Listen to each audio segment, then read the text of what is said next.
Hi, I want you to come in and explain in very few words why my body of work, the Ancient Mother Spiral, this body of work that's becoming bigger than little me, is so important for neurodivergent brains. Let me tell you how I arrived at this body of work. It was certainly not through reading at libraries and synthesizing ideas. It was through, collapse, the holy collapse. It was through burnout, unmasking in my neurodivergence. It was burnout from my mothering and all the ancestral wounds and the catching of archetypal energies and in a persona, that of a mother. So the unraveling back into my somatic intelligence birthed a map of individuation, of wholeness for humans, for mothers, for women, to return back to their somatic intelligence hidden in the body. And it's a much bigger journey than just, I'll make it sound very simple. But I want to give you a couple of examples of why it's such an important framework to understand, to help you and support you understand your brain and your body deeper. So, I have lived in this life, in a world through acute sensory data hitting my body stream, and overwhelm and loudness, and my the unmasking, as the spiritual journey was unraveling, revealed to me that my body was becoming a whole ear. Okay, this is not new wisdom. This is ancient wisdom found in contemplative traditions and mystics' writings. When we drop from here to the body, inevitably we become far more open. Now, neurodivergent people are anyway more open and sensitive to information and signals in Arnie Mindel's work. So I have reframed my neurodivergence and decolonized any pathology in it. Now, this is a very unconventional, perhaps, perspective. I am not dismissing the challenges, but the clear saying that our brains are in communion with our spirit and soul, and our bodies are the receptors of that wisdom has become blatantly clear for me. So I'm speaking from the reality that I am living day in and day out. So in my Ancient Mother Spiral, when we hollow out and when we unmask into our authentic self, we develop a sense of self and a sense of being that I call, we become porous. I had become porous, and I am porous. But there's a consciousness with it now. It wasn't unconscious anymore. So, and I call this shamanic porosity. And for neurodivergent individuals, we're bombarded because our body receives so much all at once. On a soul level, this is your soul trying to play, is probably well ahead of where your body is in terms of its clarity and the wisdom, in conjunction with your spirit and your mind and your heart. So what we receive with our senses opens a portal. A portal where? A portal to the liminal of life. What is the liminal? Is a place where we don't arrive at a destination or at a conclusion. It's like we're walking on the edge of mystery. It's the gap between thresholds. It goes hand in hand with our capacity to surrender to life. This is all rites of passage that exist in the Ancient Mother Spiral, which is essentially to support you surrender your mind in the wisdom that your body and your heart holds. And for neurodivergent people, this is very challenging, especially for ODHD, somebody like me. And yet I have managed to rewire my brain. I have managed to rewire my brain into a level of quiet. It's going to take me some time to articulate how I've done that, and this is that's part of this process. And that's truly by, unbeknown to me, I was doing that, is through trusting. Just trusting the collapse, trusting the burnout, and listen. What is my soul trying to communicate to me? So the ancient mother spiral is, of course, a very, it's an ancient technology that was birthed in my veins through my own direct experiences and through my birthing journey as a mother. It's incredibly interwoven to my story and very personal to me. And in doing so, it's so universal because I have tapped and unraveled and revealed within me wisdom that doesn't belong to me, but belongs to us. And so now I have the clarity and the framework to offer this to people. One of the core tenets of the ancient mother spiral is, and again, the language is all about birthing, because it's a map of individuation of the soul that is mapped on the physical birth.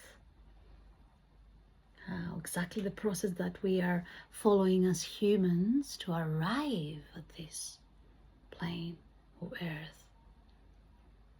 The placenta in our mother's utero is the first mother for us, perhaps, that's sustained us to life in the body of our mother.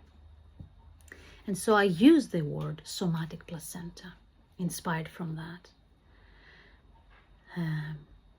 Because the somatic placenta is that porous nervous system. We bring our nervous system, we slow down, which is hard for a neurodivergent brain, but we must find ways to regulate, and after we regulate, we slow down more and more and more and more.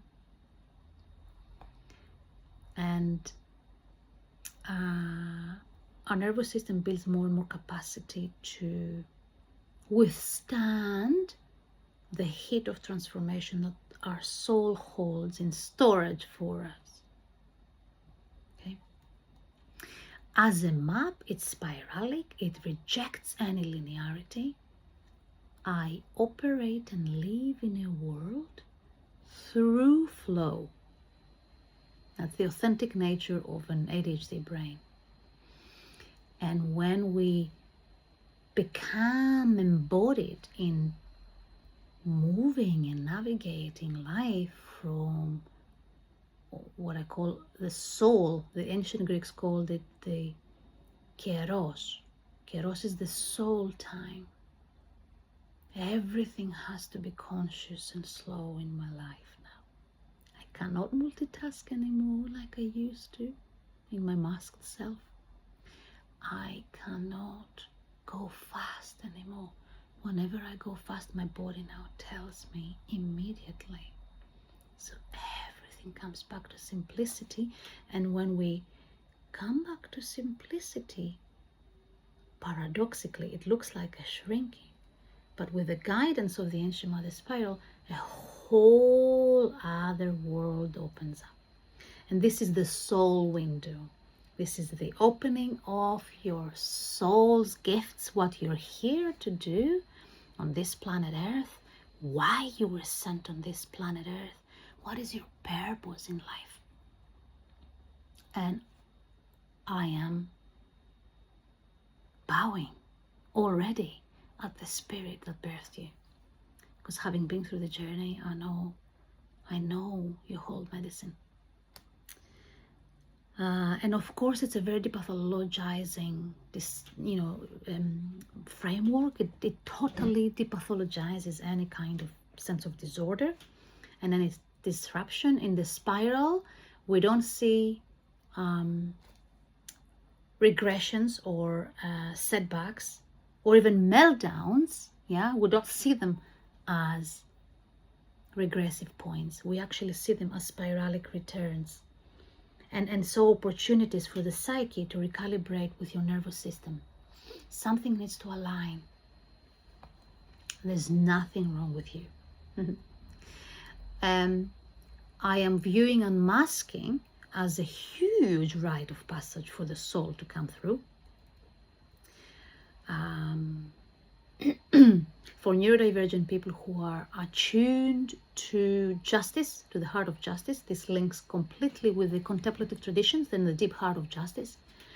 And we validate that justice sensitivity. It's the very portal, your sensitivity as a high empath, through which you must allow yourself to break open to receive life.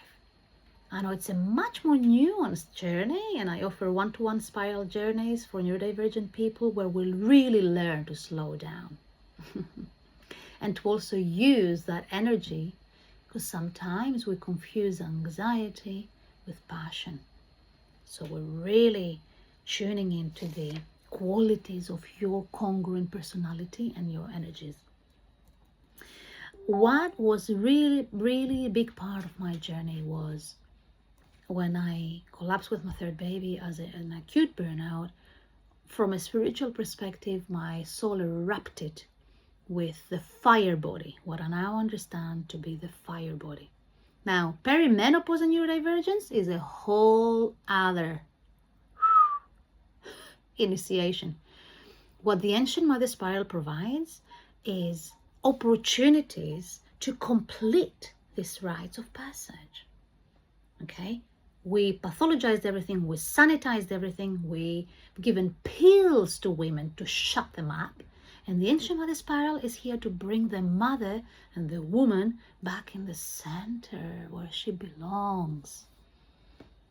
So my body's refusal through an apparent collapse was actually sacred rebellion against patriarchal norms and regimes and the conditions of society on the mother, me, to do everything. So I have reframed that to a sacred rebellion, somatic response. So, and there's a whole magic that opens up where we arrive at, there's so far 7 rites of passage. I think I'm going to turn them to 8 because birth is a whole other rite of passage in itself. But it's here to support neurodivergent mothers and women in their transitions and in their journeys of becoming mothers, in postpartum, even in pregnancy, and then postpartum, how the identity of the mother and the woman is shaping through this huge transformational rites of passage. And my biggest passion is to be receiving this knowledge, creating community, rippling this further and out as far as and wide as we can, and offering that as a spiritual heritage for my children. So, there was a signal in my body before I come on here, an energy that felt like fire that needed to speak. I didn't decide it. It emerged, and this is how I live my life, and this is what I'm here to teach you, to get out of the way so that you allow your life force to speak for you. You don't have to plan anything, truly. It's all there, waiting for your discovery. Thank you for hearing and listening if you have managed to the end of this video. And I hope to see you in one of my circles and groups.